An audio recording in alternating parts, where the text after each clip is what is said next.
Bugun dilda ajib hayajon. Bugun quyosh o'zgacha porlar, bugun sizni shirin orzular. Yana bir bor bag'riga chorlar. Assalomu alaykum mehri daryo qadrdonim. Tug'ilgan kuningiz bilan chin qalbimdan tabriklayman. Tilagim yuzingizdan kulgu, labingizdan tabassum hech qachon arimasin.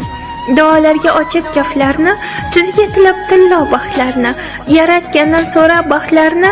Bugungi kun sabab ko'nglingiz to'lsin, tavallud kuningiz muborak bo'lsin. Doimo nurlarga to'lsin yo'lingiz, halol daromadlar tutsin qo'lingiz. Doimo ehtiyot qiling o'zingiz, eng yaxshi tilaklar sizniki bo'lsin.